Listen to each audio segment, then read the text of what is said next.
Hi everybody, this is Mark Armstrong. Once again, welcome to the call preview. Tonight we'll be speaking with Coach Dave Roberts, the head coach of the Pair the Compton Wrestling Squad. So Dave, welcome to this program. Hey, thanks for having me. All right, you're welcome. Well, so far, Coach, the current season's full swing right now. Probably some of our viewers have heard about the team's success, but up to this point. But so far, what do you think some of the highlights of the season have been up to this point? Well, we've had a couple good tournaments. We started out the season going to Mission Valley. We had 4 placers there. That did pretty well. We didn't quite match our last year's second place finish, but we still finished in the top 10. Then we went to Clay Center, another tough tournament. We ended up with looks like 6 placers at Clay Center. That's good. Which we took 8 guys, so it was pretty good.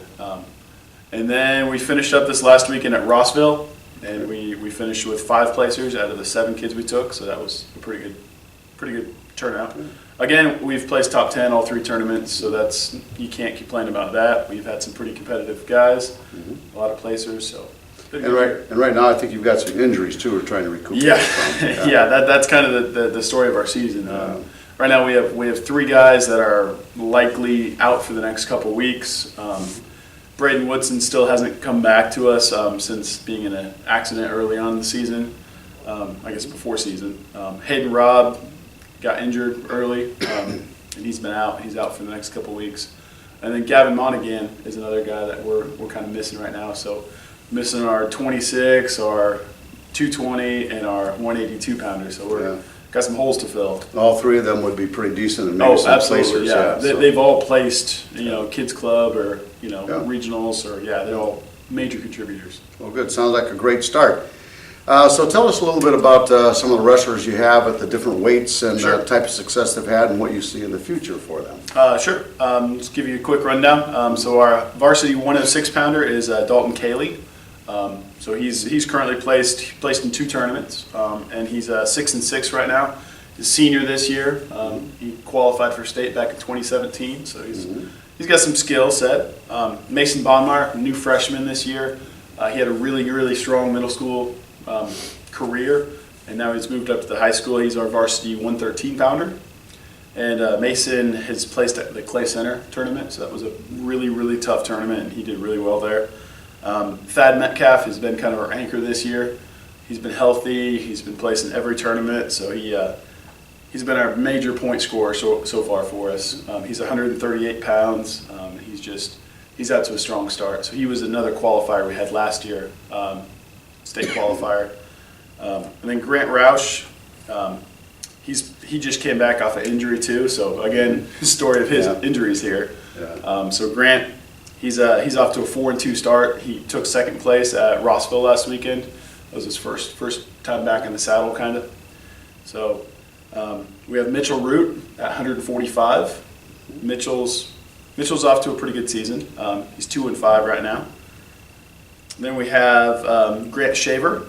He's a junior this year. He wrestles at 160 pounds, and he's 6-7. He's also placed 10th place at Clay Center. They place all the way down to 10th place, so it's pretty impressive. We finish off our lineup with Gavin at 182, Cyrus at 195. Hayden and Wes are both at 220, so we're kind of lucky to have that luxury of having 2 220 pounders, because when Hayden went down, Wes just stepped up and filled out tremendously. Wes who? Wes Monaghan. Okay. Wes Monaghan. He's actually placed at the Clay Center tournament. He took 5th place there, and then at Rossville he took 4th place. So he's really picked up the slack. He's 10-7. He's doing a fantastic job filling in for Hayden right now. Speaking of Hayden, he was ranked in the state until this last weekend. So he was number 5th or 6th in the state until this last week. So hopefully we can get him back healthy maybe in the next couple weeks and get him back winning. So he's another one that I really think he'll have a strong season. Then we finish out our lineup with Colin Resilient at 285. Again, he's had a tremendous season so far. He's placed at all 3 tournaments. He's 11-6. So that sounds like a great season to start with, considering the limited number of players they have and the injuries they've done with. So congratulations on that. Now, we also know that the league wrestling tournament is coming up. When is it? Where is it? And who's the team to beat? How do we fit into all of that? Yeah, we wrestle I think it's February 9th. We wrestle at Jeff West. Well, it's close then. Yeah, it's a close one. We will have a good turnout there. Hopefully, we'll have everybody back and healthy by that point. And I mean, our league is really up this year, so we got a couple guys that are a couple teams that are really coming back strong. Holton's always tough. We always struggle against Holton. They really they run 30, 40 deep in their room, and when we have 12 or 15, it's tough to compete with that kind of competition. Sure. Sabetha, they edged us out last year. They're another tough team. They have a couple of state qualifiers, one state champion, big old Elliott Strom. So they're going to be tough. Riverside's got a couple pretty good kids in their middleweight classes, and then Effingham or Atchison counties, they're not in their league anymore, but we saw them this last weekend, and man, they're really making a bounce back. So. Sounds like interesting competition, so I want to wish you well in the tournament. And speaking of tournament, there's also the state qualifying tournament. Is it called regional? Or it's a regional. And so once again, where is that going to be? What day? What are we looking to for time period? You know, we were really sweating at the beginning of the year whether we were going to be 3A or 4A. We really didn't know. We didn't really have any information from the state at that point. They're running it like tennis this year, where they take the top 40%, move them to 4A, bottom 60%, move them to 3-2-1A, and we just happened to be right on that bubble where we didn't know. So about the first week of December, we found out that we're going down to Paola, and we're going to be 4A. So that's a big change from the last 5 or 6 years. Sure. We were down in 3A, so moving back up to 4A puts us in a little different situation. So Paola is where we're heading. There's some pretty competitive teams there. We'll see kind of the eastern half of the state, some of those bigger schools. So we are, I think, the third smallest. Oh, nice. Well, yeah, the third smallest 4A team. So it's look at it as a challenge. Absolutely, you got to build that. So absolutely. Well, Dave, I want to thank you for your time tonight. Anything else you'd like to share with the folks at home? Absolutely. Just want to put a plug for our last home tournament. We've had 2 big home tournaments so far.